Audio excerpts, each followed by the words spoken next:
तो देखिए आज हम पढ़ने जा रहे हैं 8th क्लास के लिए नेचुरल गैस, है ना। कोल के बारे में आपने पढ़ लिया, petroleum also discussed, now about natural gas. तो all three are fossil fuel, coal, petroleum and natural gas, all three are fossil fuel. Fossil fuel मैंने बताया था, है ना, जो आपको बनता है इन मिलियन ईयर्स, जो बना है कब, million years ago by the decomposition, है ना। डिकम्पोजिशन के कारण जो बनता है सर्कल के, है ना, in the absence of air, in the presence of high temperature and high pressure. तो ये सब हमने पढ़ लिया था। अब देखिए नेचुरल गैस भी तो एक फॉसिल फ्यूल हुआ, mainly consist 97%, mainly consist methane है जो कि 97%। अब मेथेन मत पूछिएगा, पिछले वीडियो में मैंने हाइड्रोकार्बन पढ़ाया था आप लोग को, मेथेन लिखना ना है जी। तो एन से हमने पकड़ा CnH2n अब +2, मीथ मैंने क्यों कार्बन, एक कार्बन, है ना। तो डबल से दो ज्यादा ना, तो एक कार्बन और डबल हो गया 2, दो ज्यादा तो 4 हो गया, यानी Ca1H4। 1 लिखना कोई जरूरी नहीं है। तो ये सब का केमिकल फॉर्मूला आप लिखने के लिए समझ गए थे, और बॉन्ड स्ट्रक्चर भी मैंने आपको बताया था। पिछला वीडियो तो जरूर देखिएगा, बहुत इंपॉर्टेंट है वो, ठीक है। 97% मेथेन होता है, बाकी small quantity of ethane and propane. Ethane का हो जाएगा, इथ मैंने 2 कार्बन, एन से हमने डबल से 2 जाता है C2H6, इसका C3H8। फॉर्मूला लिखना तो आप जानते ही हैं। तो मेनली नेचुरल गैस में मेथेन है 97%, और थोड़ा सा आपका इथेन और प्रोपेन है। अब देखिए पढ़ेंगे अगला point, occurrence of natural gas. Natural gas का पाया जाना है, नेचुरल गैस कहाँ पाया जाता है, तो अर्थ के अंदर। Occurrence of natural gas, occurrence means पाया जाना, है ना। नेचुरल गैस कहाँ मिलता है, कहाँ पाया जाता है। तो natural gas occurs deep under the earth, earth के अंदर पाया जाता है। आइदर अलोन, या तो अकेला, और नहीं तो अलोंग विद ऑयल एवं पेट्रोलियम, या तो अकेले रहेगा आपका, और नहीं तो पेट्रोलियम के डिपोजिट के साथ रहेगा। पेट्रोलियम मैंने बताया था आपको, सबसे ऊपर में नेचुरल गैस होता है जो सबसे पहले निकलता है। ये मैंने पिछले वीडियो में मैंने बताया था, है ना, कि नेचुरल गैस जो है आपका सब जब ऑयल डिपोजिट में वो आप पंप करते हैं, पंप उसमें जो है डालते हैं, तो सबसे ऊपर में जो होता है नेचुरल गैस वो पहले निकलता है। तो नेचुरल गैस जो है ऑकर्स डीप अंडर अर्थ, अर्थ के अंदर पाया जाता है, या तो अकेले, और नहीं तो oil above the petroleum deposit, या पेट्रोलियम के ऊपर, ठीक है। It is obtain by drilling, इसको ड्रिलिंग करके, while drilling deep wells into earth, earth के अंदर ड्रिलिंग करके, या फिर पेट्रोलियम के माइनिंग से। माइनिंग मींस होता है खुदाई, पेट्रोलियम की खुदाई से, या अर्थ को अंदर डीप वेल करके निकाला जाता है ना। वेल मींस कुआं से होता है, गड्ढा यहाँ पे होगा, ठीक है। अब देखिए ऑरिजिन कैसे बना, तो वही वोल्केनो या अर्थक्वेक के कारण, है ना, वोल्केनो के कारण या तो अर्थक्वेक के कारण, ठीक है। तो नेचुरल गैस फॉर्म जो है under earth by decomposition of vegetable matter. Vegetable matter मतलब क्या हो गया, शाकाहारी जीव पदार्थ। शाकाहारी पदार्थ कौन कौन हो गए, जैसे जो शाकाहारी जीव जंतु हो गए वो हो गए। वेजिटेबल माने ऐसा नहीं कि सब्जी वाला, है ना। आज से करोड़ों करोड़ साल पहले हो सकता है सब्जी होगा कि नहीं होगा, कोई जानने गया जी। आज से करोड़ों करोड़ साल पहले बना। तो वेजिटेबल का मतलब यहाँ पर ये मत समझिएगा कि सब्जी वाला, वेजिटेबल्स का मतलब शाकाहारी पदार्थ।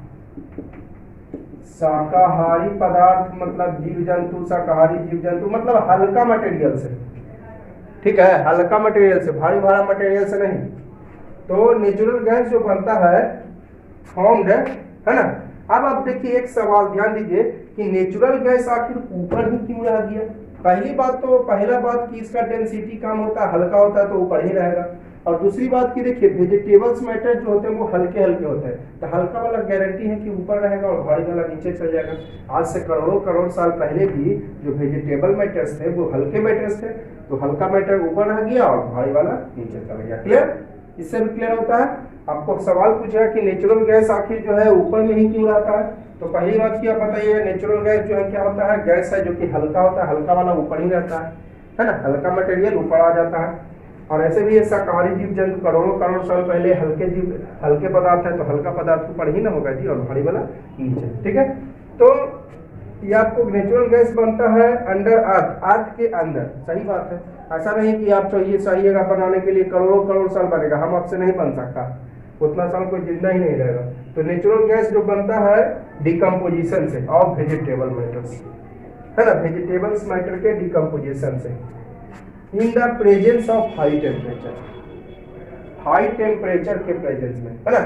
नेचुरल गैस जो बनता है अंडर अर्थ, अर्थ के अंदर बनता है, अर्थ के अंदर, by decomposition of vegetable matters, है ना, हल्के पदार्थ शाकाहारी पदार्थ के डिकम्पोजिशन से, इन the presence of high temperature, high pressure and in the absence of air lying under the water, है ना, इन मिलियंस ईयर वो कब से, करोड़ों करोड़ साल पहले। ठीक है, तो पहले भी मैंने आपको बताया है नेचुरल गैस इन इंडिया। अब देखिए नेचुरल गैस इंडिया में कहाँ कहाँ पाया जाता है, तो natural gas in India mainly Tripura, है ना, जैसलपुर, जैसलमेर, कृष्णा गोदावरी डेल्टा, है ना, और आपका ऑफशोर एरिया। ऑफशोर एरिया मतलब होता है समुद्र के किनारे से दूर, ऑफ मुंबई, है ना।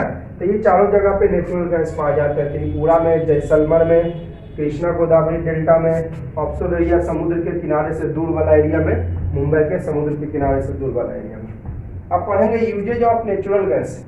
नेचुरल गैस का आखिर जो भी हम लोग लाते हैं उसके यूज भी जरूर कुछ ना कुछ होगा, बिना यूज के तो कोई सामान लाएंगे नहीं। जब तक हमको यूज नहीं है वो सामान हम क्यों लाएंगे। जैसे मुझे पढ़ाना, हम सीमेंट बालू खरीद के लाएंगे, बस हमको पढ़ाना है तो marker, whiteboard, books, pen ये सब ला सकते हैं। तो यूज जरूर कुछ ना कुछ, कोई चीज अगर लेते हैं तो उसका यूज ही होता है, बिना यूज के तो खैर खरीद ही नहीं सकते हैं। अब आपको यूज नहीं है, जैसे कि आप पढ़ने वाले बच्चे हैं, पढ़ने वाले बच्चे हैं, आपको यूज नहीं है सीमेंट बालू का, तो आप फिर क्यों लाइएगा घर में, रूम में सीमेंट बालू ला के रखिएगा। अरे आपको पढ़ने वाले बच्चे हैं, सीमेंट बालू की जरूरत है नहीं, तो क्या रूम में आप बुक की जगह सीमेंट बालू सरिया दीजिएगा, है ना।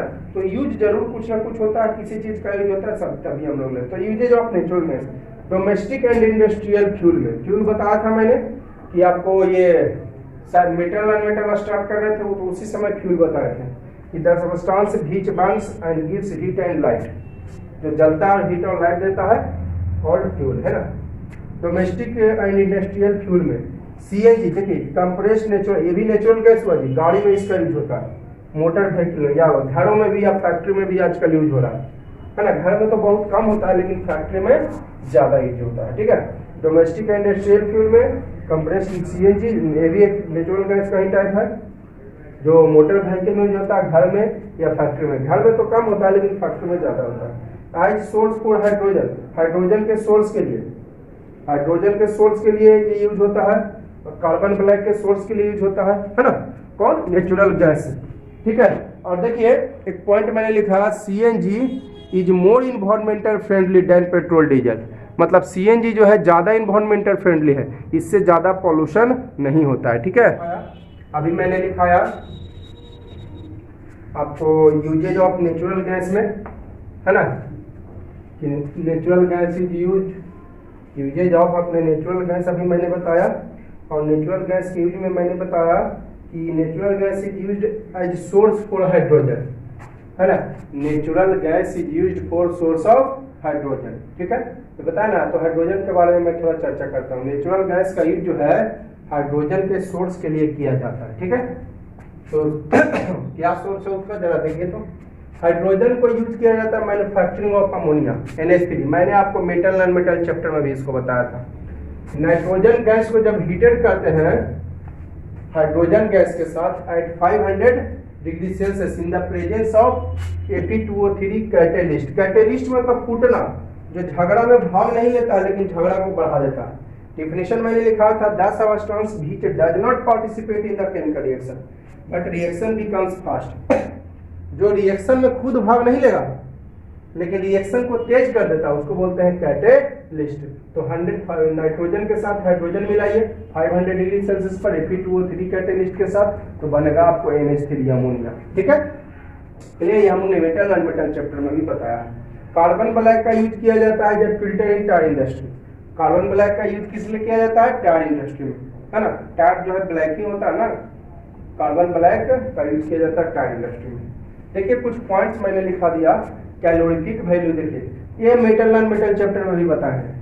Energy obtained by the complete combustion of 1 gram fuel, 1 gram fuel को जलाने पर जितना एनर्जी उत्पन्न हुआ उसी को बोलते हैं कैलोरीफिक वैल्यू। ठीक है, the energy obtained by the complete combustion of 1 gram of fuel, 1 gram fuel को, ध्यान रहे 1 ग्राम फ्यूल को कंप्लीट पूरी तरह से जलाने पर जो एनर्जी ऑब्टेन होता है कॉल्ड कैलोरीफिक वैल्यू, है ना। ठीक है, एनर्जी या वर्कडन को मेजर किया जाता है जूल में, कैलोरी में, किलो जूल में, किलो कैलोरी में, अर्ग में। ठीक है, एनर्जी को और वर्कडन दोनों एक ही चीज है, क्योंकि जो आप वर्क करते हैं, जैसे मैं अभी सॉल्ट चैप्टर में मैंने बताया था, मैं अभी वर्क कर रहा हूं किसी, तो कौन एनर्जी में कन्वर्ट हो रहा है, सॉल्ट एनर्जी में। जो आप वर्क करते हो 9th क्लास में डिटेल में पढ़ना है इसके बारे में, वर्कडन और एनर्जी दोनों सेम इसलिए है क्योंकि जो हम वर्क करते हैं वही एनर्जी में कन्वर्ट होती है। जैसे मैं अभी वर्क कर रहा हूं तो मेरा साउंड एनर्जी में कन्वर्ट हो रहा है। ठीक है, फैन वर्क करेगा, घूमेगा तो मैकेनिकल एनर्जी में कन्वर्ट करेगा, इलेक्ट्रिकल एनर्जी मैकेनिकल एनर्जी में कन्वर्ट करेगा। तो जो हम वर्क करते हैं वही एनर्जी में कन्वर्ट होता है। ठीक है, तो इसलिए वर्कडन और एनर्जी का यूनिट सेम है। क्लियर है, जो हम वर्क करते हैं वही एनर्जी में कन्वर्ट होती है। तो देखिएगा, जैसे कि आपको वर्क करता है ना जी, गेहूं पिसाने जाते हैं आप लोग, है ना, तो वर्क करता है तो वो आपका गेहूं को पीस देता है, तो वही एनर्जी में, उसी एनर्जी का गेहूं पीस जाता है, चना पीस जाता है ना। तो जो वर्क करते हैं वही एनर्जी में कन्वर्ट होते हैं, इसलिए दोनों का यूनिट सेम है। Clear, hydrogen is the best quality of fuel, सबसे बेस्ट फ्यूल है हाइड्रोजन, क्योंकि इसका कैलोरीफिक वैल्यू मैक्सिमम है। 1 ग्राम को जलाने पर 150 किलो जूल, इसका मतलब हो गया 150 किलो जूल। इसको क्या पढ़ते हैं, 150 किलो जूल पर ग्राम, कहने का मतलब 150 kilo joule energy, 150 kilo joule energy produce होता है by the combustion of 1 gram. 55 kilo joule पर ग्राम, 55 किलो जूल एनर्जी प्रोड्यूस होता है बाय द कंबशन ऑफ 1 ग्राम। ठीक है, तो हाइड्रोजन सबसे अच्छा क्वालिटी का फ्यूल है क्योंकि इसका कैलोरीफिक वैल्यू सबसे ज्यादा है। 1 ग्राम को जलाने पर 150 किलो जूल, इसमें 155 किलो जूल है, तो ये सबसे बेस्ट क्वालिटी फ्यूल है हाइड्रोजन।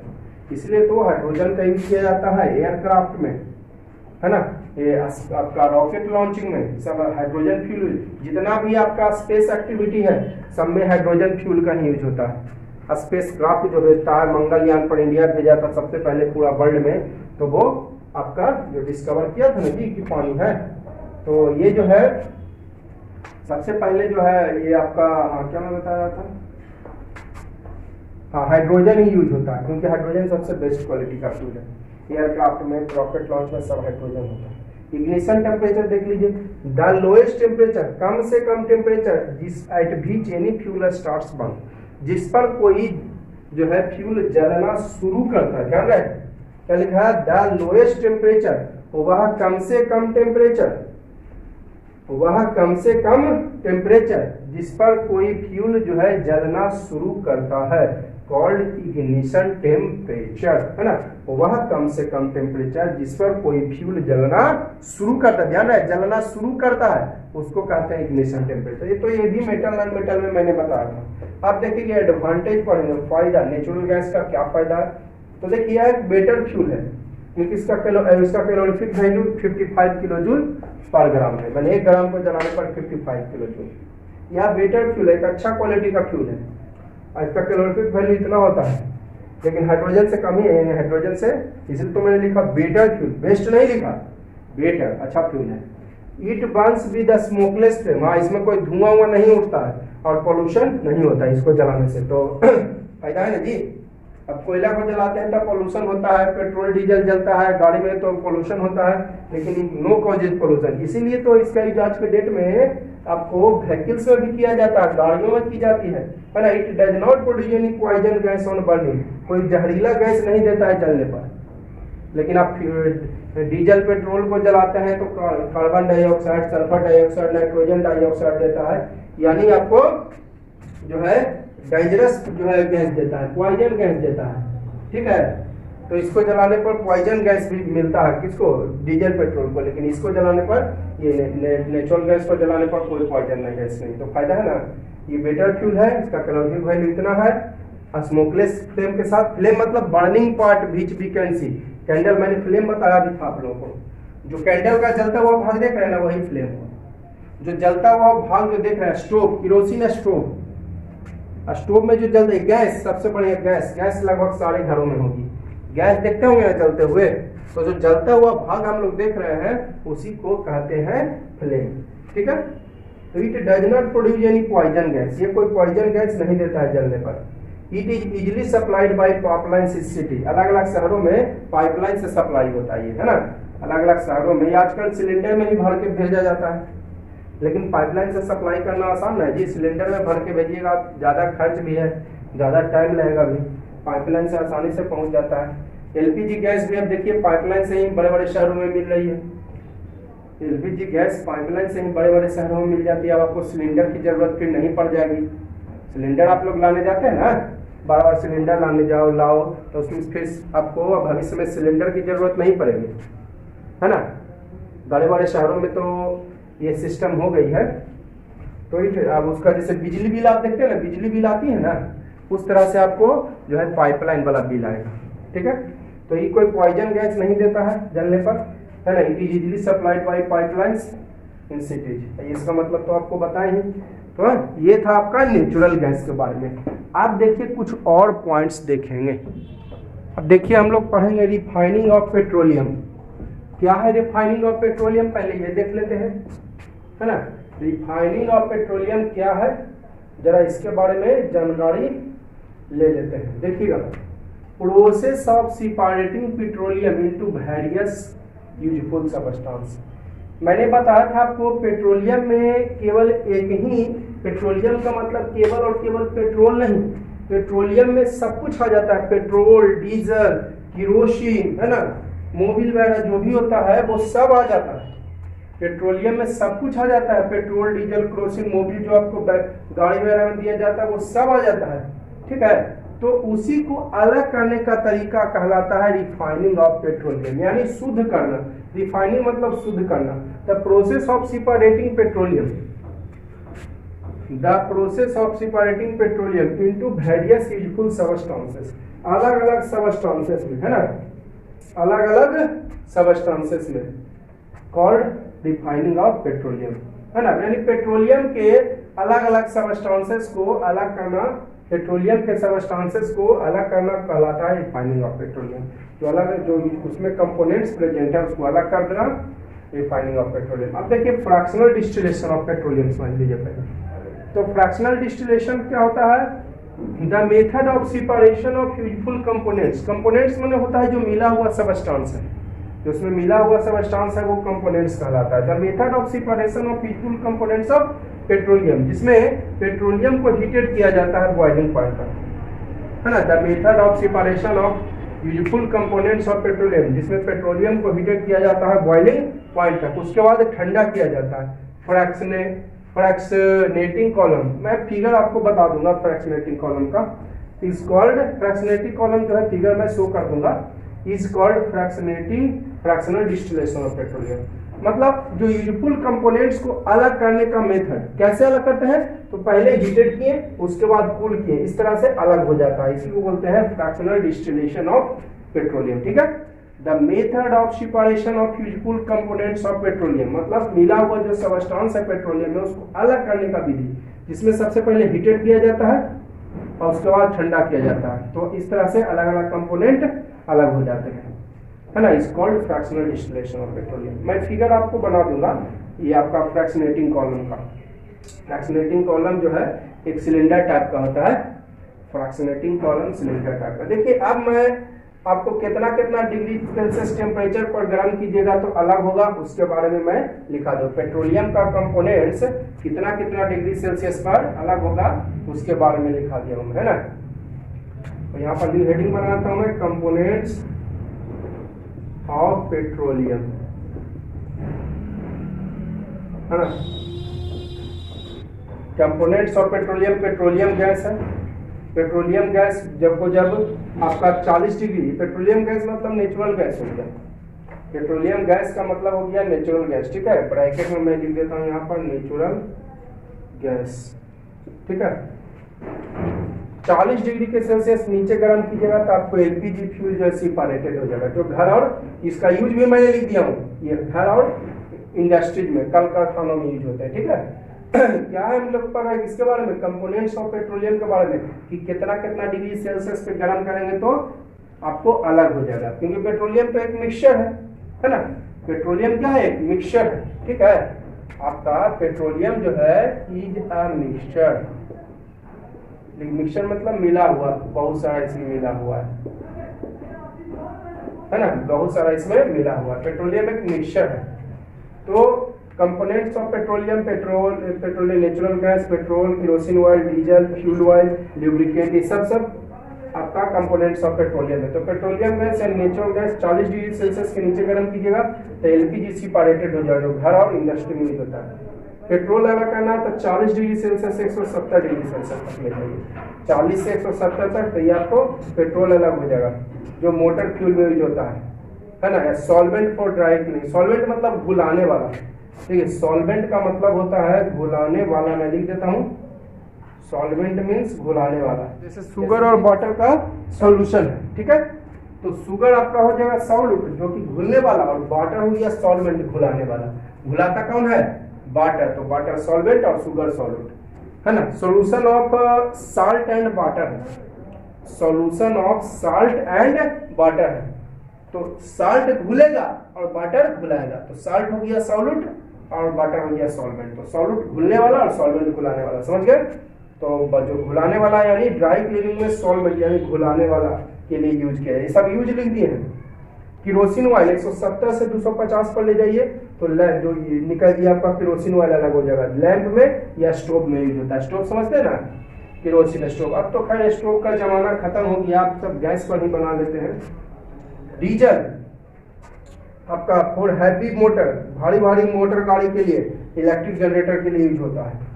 फ्यूल ऑयल 350 से 400 डिग्री सेल्सियस पर ले जाइए, पावर स्टेशन और शिप्स में यूज होता है ना, पावर स्टेशन समझते हैं ना, जहाँ इलेक्ट्रिसिटी प्रोड्यूस करता है।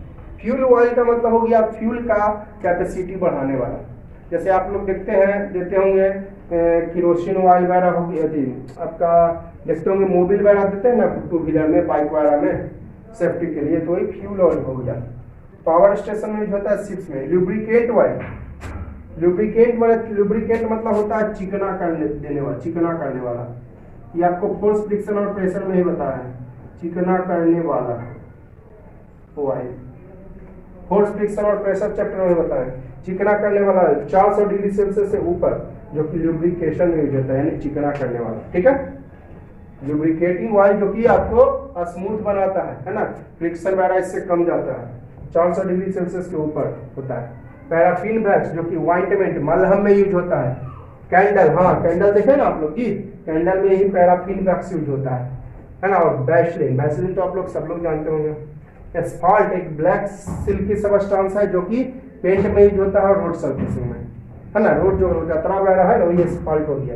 एस्फाल्ट ब्लैक सिल्की सबस्टांस है जो यूज होता है पेंट में और रोड सर्फेसिंग में, ठीक है। तो इस वीडियो के लिए हम इतना ही रहने देते हैं, और वीडियो पसंद आए तो जरूर लाइक करिएगा और अपने दोस्तों को शेयर कीजिए।